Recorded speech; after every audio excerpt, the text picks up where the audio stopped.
এবার ইরান প্রকাশ্যে এনেছে তাদের সামরিক ইতিহাসের সবচেয়ে অত্যাধুনিক ও ভয়ঙ্কর অস্ত্র ফাত্তাহ হাইপারসোনিক ব্যালিস্টিক মিসাইল। ২০২৩ সালে প্রথম প্রদর্শন হলেও এই মিসাইল ঘিরে এখন উত্তপ্ত পুরো বিশ্ব।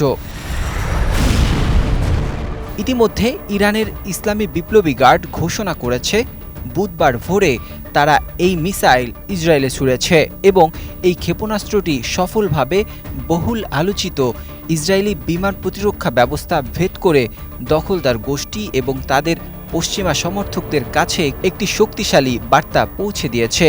এর আগে ২০২৪ সালের ১ অক্টোবর ইরান যখন ইসরায়েলে হামলা চালিয়েছিল তখন তারা বেশ কয়েকটি ফাত্তাহ এক ক্ষেপণাস্ত্র ছুড়েছিল। তবে চলমান সংঘাতে ইরান এই প্রথম ফাত্তাহ হাইপারসোনিক ব্যালিস্টিক মিসাইল ব্যবহার করল। কেসারেন শেকড় থেকে শিখরে। আইআরজিসি এই ক্ষেপণাস্ত্রকে ইসরায়েল বিধ্বংসী বলে উল্লেখ করেছে। এটি উন্মোচনের সময় ইরানের রাজধানী তেহরানে একটি বিশাল ব্যানার টাঙ্গানো হয়েছিল, যেখানে হিব্রু ভাষায় লেখা ছিল ৪০০ সেকেন্ডে তেল আবিবে। ফাত্তাহ হাইপারসোনিক ব্যালিস্টিক মিসাইল শব্দের গতির ১৩ থেকে ১৫ গুণ গতিতে ছুটতে পারে। এই গতিতে থাকা অবস্থায় মিসাইলের গতিপথ পাল্টানো প্রায় অসম্ভব।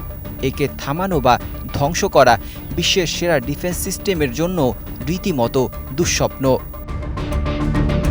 সামরিক বিশ্লেষকরা বলছেন এই ধরনের হাইপারসোনিক মিসাইল শুধু মধ্যপ্রাচ্যই নয়, বৈশ্বিক সামরিক ভারসাম্যেও একটা বড় পরিবর্তন আনতে পারে।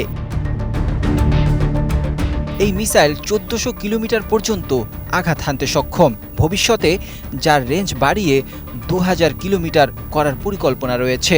এটি এমনভাবে তৈরি যে উড়ন্ত অবস্থায় দিক পাল্টাতে পারে এবং এন্টি মিসাইল সিস্টেম যেমন ইসরায়েলের অ্যারো বা যুক্তরাষ্ট্রের প্যাট্রিয়ট সহজেই ফাঁকি দিতে পারে।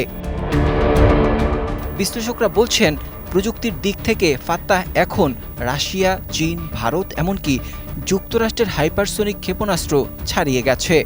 এছাড়া এই ফাত্তাহ মিসাইল একটি মনস্তাত্ত্বিক অস্ত্র যা শত্রুপক্ষের ঘুম হারাম করে দিতে যথেষ্ট। ২০২৩ সালে ফাত্তাহ ক্ষেপণাস্ত্র উন্মোচন করে ইরান। ইরানের সর্বোচ্চ নেতা আয়াতুল্লাহ আলী খামেনি ক্ষেপণাস্ত্রটির নামকরণ করেন। কেসারেন শেকড় থেকে শিখরে। International desk, ২১ television.